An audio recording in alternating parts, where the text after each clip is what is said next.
Sveiki, šiandien norime pakalbėti apie akmeninius fasadus. Šiandien esame Veritas Ana galerijoje kartu su mūsų partneriais UAB Brasa atstovė Aleksandra.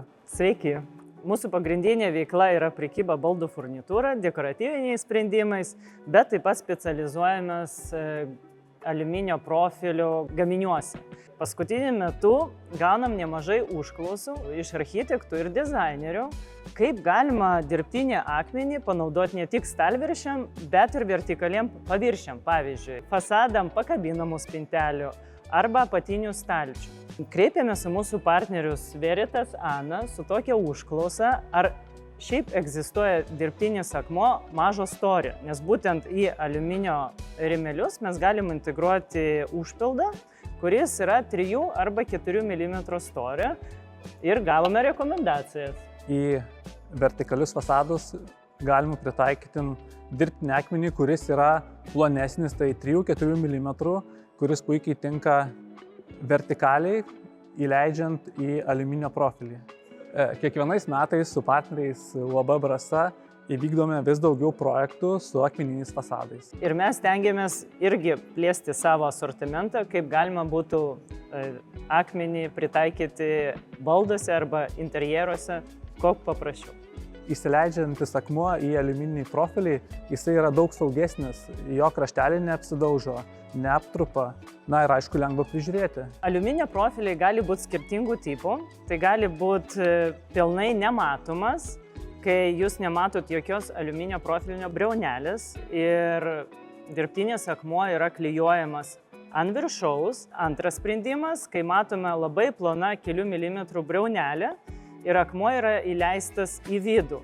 Tokie sprendimai yra labai populiarūs tarp Italijos arba Vokietijos dabar gamintojų, nes labai plonas linijos, estetiškas dizainas ir lengvas sprendimas būtent montuojant skirtingą furnitūrą prie aliuminio fasadų. Ir net po 10-20 metų tie patys fasadai atrodys tokie pat nauji kaip ir šiandien. Priklausomai nuo užpildo galima parinkti skirtingų spalvų aliuminio profilius. Jeigu užpildas yra šviesus, aliuminio profilį galima dažyti arba naudoti anoduoto aliuminio spalvos. Jeigu užpildas yra tamsesnis, galima vėlgi dažyti tamsesnę spalvą, skirtingų tekstūrų arba naudoti tiesiog juodos spalvos, kaip pavyzdžiui šiuo atveju, anoduotą aliuminio profilį. Iš baldų gamintojų kartais gaunam klausimų, kodėl aš negaliu klijuoti dirbtinio akmens tiesiog ant MDF arba ant baldinės plokštės. Teoriškai tai yra įmanoma, bet praktiškai yra keli aspektai. Pirmas, atidarius fasadą jūs matote dvigubą plokštę, tai gaunasi, matot dirbtinio akmens kraštelį ir tada už jo einantį MDF, pavyzdžiui, arba baldų plokštę, kas nėra labai estetiškai atrodantis sprendimas. Bet pagrindinis aspektas yra būtent fasados svoris, nes jūs naudojat baldinę plokštę, tarkim 16 arba 18 mm storio, ir ant viršaus užklijuotą dirbtinį akmenį. Ir tuomet atitinkamai reikia parinkinėti furnitūros sprendimus, kurie būtų pritaikyti tokiam fasados svoriui atlaikyti. Dėl to sprendimai būtent su aliuminio profiliu yra paprastesni montavime, estetiškiau atrodantis ir paprasčiau naudojami gamyboje. Klientai, norintys turėti vientisą dizainą, tiek stalviršiui, tiek fasadams gali naudoti tą patį akmenį. Dar vienas dažnas užklausų variantas, ypatingai iš architektų, yra galimybė akmenį naudoti pertvaroms arba stumdomoms sistemoms.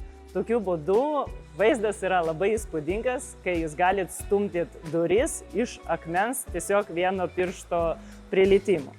Vėlgi, mes naudojam tuos pačius aliuminio profilius, į juos integruojam specialius ratukus, kurie gali būti arba su švelniu uždarimu, arba be jo, ir jį integruojam užpildą, jis gali būti didesnių parametrų ir jūs galite kaip tik su akmeniu atskirti kelias erdves jūsų būste, pavyzdžiui, arba projekte.